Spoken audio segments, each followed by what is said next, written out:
talking. Hang on, just before. Hold on. Do you think you should do the interview and I should go and move the car?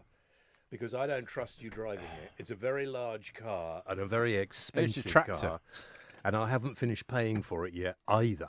So, can you? Whose car has he got? Whose is he got to move it for? Alvin Martin. Oh, Alvin. I'll go and do that. You do the interview. Who is it? Can you do the interview? Right, what's it about? It's about Matt Hancock says schools should ban mobile phones. All right. No, Geoff, Matt Hancock has cited this LSE report from 2015, which said that students which don't have mobile phones, their GCSE results are likely to go by 2%, or they might get 5 good GCSEs by 2%. Is that really worth it?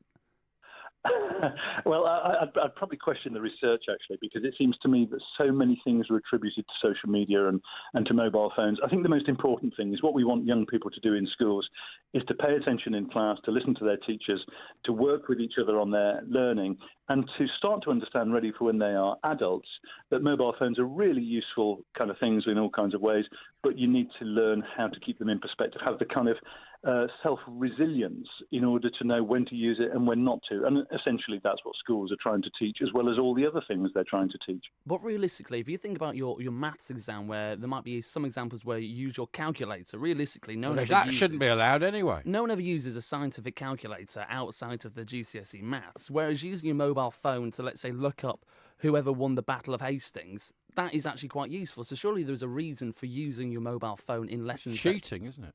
Well, I think you're learning. It's better than a textbook at times, because I can look up anything within a few seconds. Might be incorrect rather data. than using a textbook.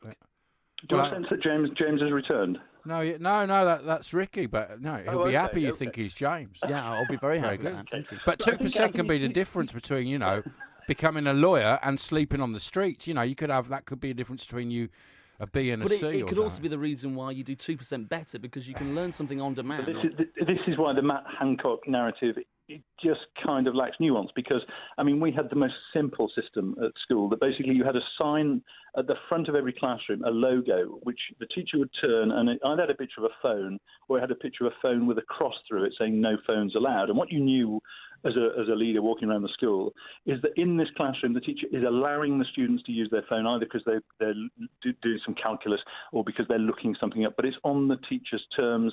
It's being allowed to happen. And I think that's the most important thing. The culture of the school needs to say when a student may or may not do that.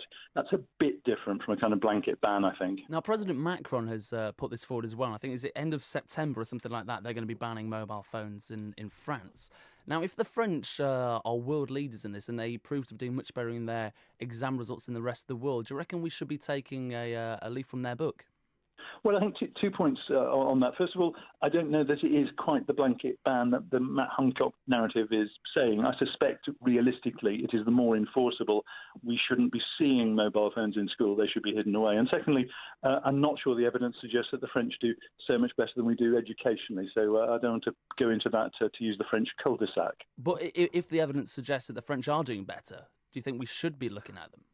No, I wouldn't be attributing whether a nation does better in its exams based on whether they've got mobile phones out or not. There'll be other cultural reasons, I think, and I think that's a reminder to keep this in perspective. This is about a school keeping clear what its culture is, what its expectations, having a disciplinary policy, having sanctions if they need it, but also making sure they're teaching youngsters when they should have mobile phones and when they definitely shouldn't.